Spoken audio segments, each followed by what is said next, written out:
आदिवासियों की सदियों पुरानी मांग एक बार फिर जोर पकड़ रही है। सरना धर्म कोड को लेकर आदिवासी समाज फिर एकजुट हो रहा है। आने वाले 14 और 15 सितंबर को समाज दिल्ली के जंतर मंतर में विशाल धरना प्रदर्शन करेगी और इसके बाद राष्ट्रपति और प्रधानमंत्री को एक मांग पत्र सौंपा जाएगा। एक बार फिर सरना धर्म कोड की मांग। 14-15 सितंबर को दिल्ली में दिया जाएगा धरना। सरकार पर दबाव बनाने का किया जाएगा प्रयास। राष्ट्रपति और प्रधानमंत्री को सौंपा जाएगा मांग पत्र। आदिवासी समाज हमेशा से अपने धार्मिक पहचान की मांग को लेकर संघर्ष करता रहा है, जो पिछले दिनों सड़कों पर भी देखने को मिला।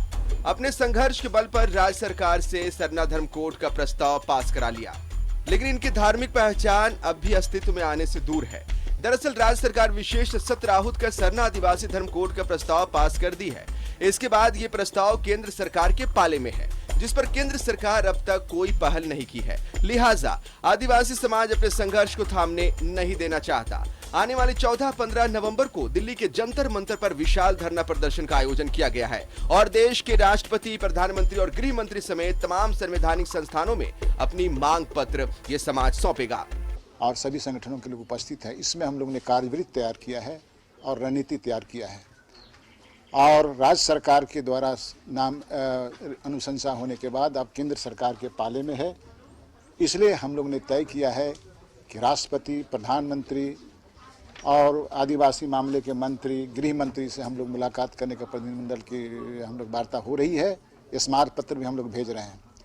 इसके साथ साथ विभिन्न राज्यों में इस आंदोलन को गति देने के लिए हम लोग के साथ हमने कमेटी का फॉर्मेशन किया है। जाति या समुदाय की अपनी पहचान होती है और हम आदिवासियों की पूरे वर्ल्ड में जो हम प्रकृति उपासक हैं, सरना धर्म को मानते हैं और सरना धर्म कोड नहीं होने से हमारी पहचान पूरे देश या पूरे दुनिया से मिटती जा रही है। आजाद भारत में सभी धर्मावलंबी को अपना धार्मिक पहचान मिला हुआ है, लेकिन दुर्भाग्य है कि आदिकाल से सृष्टि में रहने वाले इस समाज को आज तक धार्मिक पहचान नहीं मिली।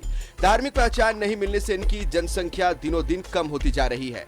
दरअसल बड़े पैमाने पर इस समाज का धर्मांतरण हो रहा है। वहीं अलग अलग धर्मों से जोड़कर इन समाज को देखा जाता है। लिहाजा अपनी धार्मिक अस्तित्व को बचाने के लिए निरंतर संघर्ष किया जा रहा है। धार्मिक पहचान नहीं मिलने से इन्हें सरकारी लाभ से भी वंचित रखा जा रहा है। यही वजह है जब तक मांगे पूरी नहीं हो जाती तब तक अपने आंदोलन को थामने ये समाज नहीं देना चाहता है।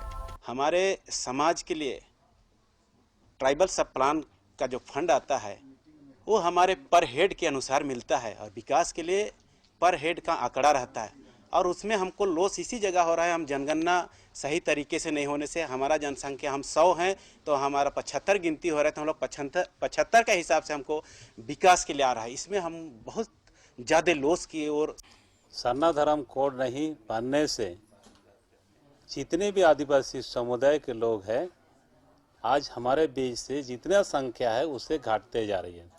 सरना धर्म कोड की मांग वैसे तो कई दशकों से चली आ रही है, जो एक बार फिर जोर पकड़ता दिख रहा है, ताकि आने वाले जनगणना प्रपत्र में सरना धर्म कोड कॉलम अंकित किया जा सके, जिससे कि इनकी धार्मिक पहचान बच सके। अब देखना है कि इनकी संघर्ष कितना रंग लाती है।